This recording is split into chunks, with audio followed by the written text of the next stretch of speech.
So no, of course, there's no algorithm or perfect equation to give you a date on when you should retire.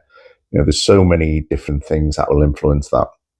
But I think one of the interesting things to think about is what people who have retired say. And those who say, oh, we should retire a bit earlier, and you ask them why they say that, they may say things like, well, my health deteriorated quicker than expected, and I would have liked more time to have used during retirement. Those who say differently, those who say, I regret retiring and I wish I stayed on work a bit longer, for those who miss the camaraderie, miss the day-to-day kind of pace of going to work and engaging with people and meeting them challenges that you get in your job.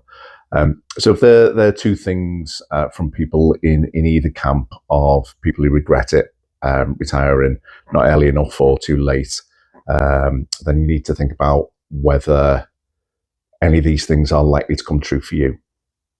Now, I think for me, there is a point now where I'm thinking it's kind of getting optimal for me. So yeah, I will miss work. I really enjoy the job that I do. I really enjoy the challenge every day. But I also would like some time in my life where I can just do all the things that you can't do when you're trying to hold down a 9-to-5 job. And there's a limited opportunity to do that before generally age catches up with you. And I do feel like in the next few years for me that time's gonna be right. Hello, you come up. You sit down. You sit down. Good girl. No. Sit down. I'll talk to the camera. Yeah.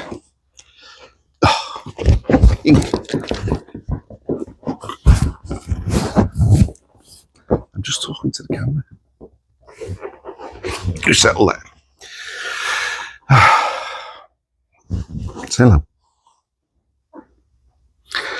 Okay, so let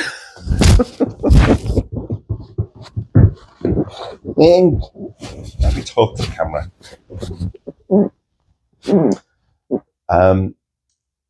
So another thing to think about is, in terms of timing for retirement, is the income that you're earning while you're in full-time work is increasing the entirety of your pension pot.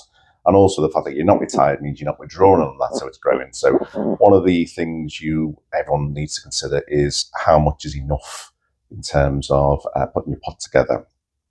And there's some decisions here to be made. A lot of people will say, if you can maintain the current lifestyle that you have, then that's a good decision. Now, if you're thinking that when you retire, you'll no longer be paying into a pension, you'll no longer have them kind of travel expenses that you might have incurred when you were going back and forward to work. There's lots of other things that will change. But another thing is, suddenly your 2-day weekend turns into a 7-day weekend, and you might find you actually need more money. So all these things will affect what you conceive as being the right amount to maintain your standard of living. But also other people say that, as they got older, the things they wanted to do and needed to do did reduce over time, and actually they would have traded a bit more time for income, in terms of not waiting until they had a pot of a certain size. So that's a difficult thing to think through as well.